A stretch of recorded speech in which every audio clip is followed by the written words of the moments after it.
Hi, my name is Mikey Sluman and I am the bass oboist with the Asila Oboe Quartet.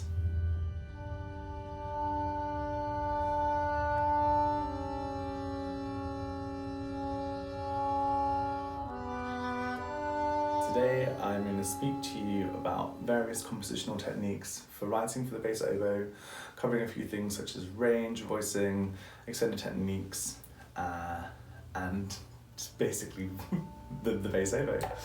So the bass oboe is a transposing instrument, just like the bass clarinet. We're written in treble clef, sounding an octave lower than written. Our lowest note on the bass oboe is B, just below middle C, written, and then obviously sounding lower. And then the highest note that's easily achievable is an A, just short of 3 octaves higher.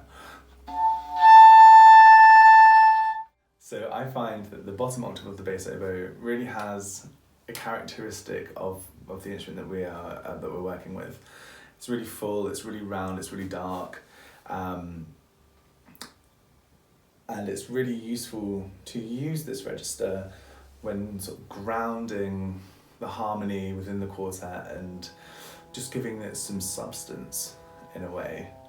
What we have to kind of think about is that the oboe quartet that we have here is actually sort of lacking a bass instrument actually. We think more of an oboe as a soprano instrument, the oboe d'amore as a mezzo-soprano instrument, the coronglet as an alto, and then this is a tenor or baritone instrument.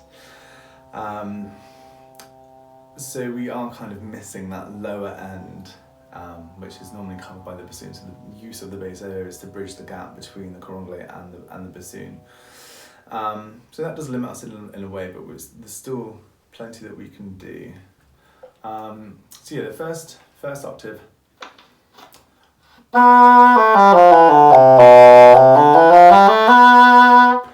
It's really nice just to sort of have that grounded. You can even create melodies down there, but that's the sort of bass oboe typical sound.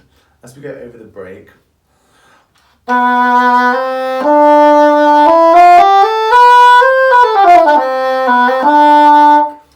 feel like we have a much more bassoon-like sound.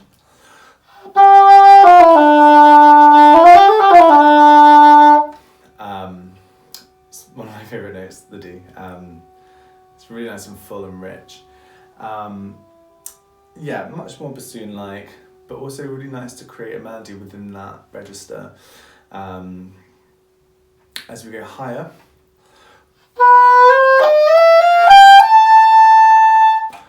some have said saxophone. But what's actually quite easy to do on the bass oboe compared to the normal oboe is come in on those high notes, the high A's, high G's, with great ease.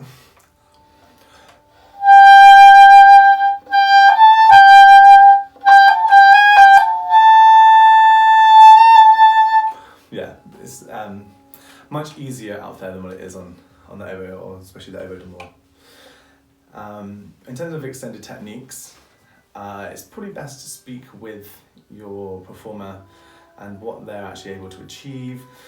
Each performer and each instrument and each reed sort of varies, and there's a difference between sort of my bass oboe playing and someone else's, you know, or my oboe playing compared to Ellie's oboe playing will be different. We'll be able to achieve different things on our different instruments, and it's always best to check with your performer what works best for them. I find I have about 5 multiphonics that I use as a staple.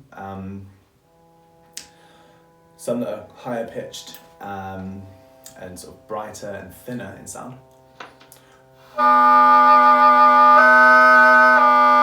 Or ones that are much fuller.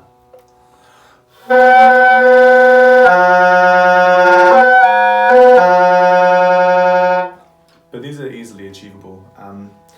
If it's something that you're wanting to use in terms of the harmony, again, it's best to find which ones will work on which instrument, and then speaking with the performer directly to see if these pitches are able to come out. Everything else in terms of like double trills and glissandi, quarter tones, again, they're all transferable from the oboe over to bass oboe. So anything that you were thinking of adding in from the standardized sort of techniques is easily achievable. The bass oboe is just as agile as the normal oboe. Again, we can do nice slow lyrical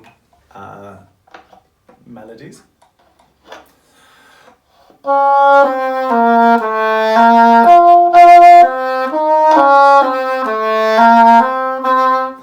Or much more virtuosic and faster fingerwork pieces.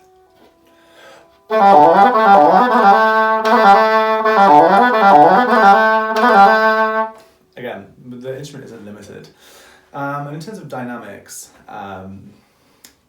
you think that the bass oboe will just be quiet and sit under and create a nice harmonic cushion, but actually it can project really, really well.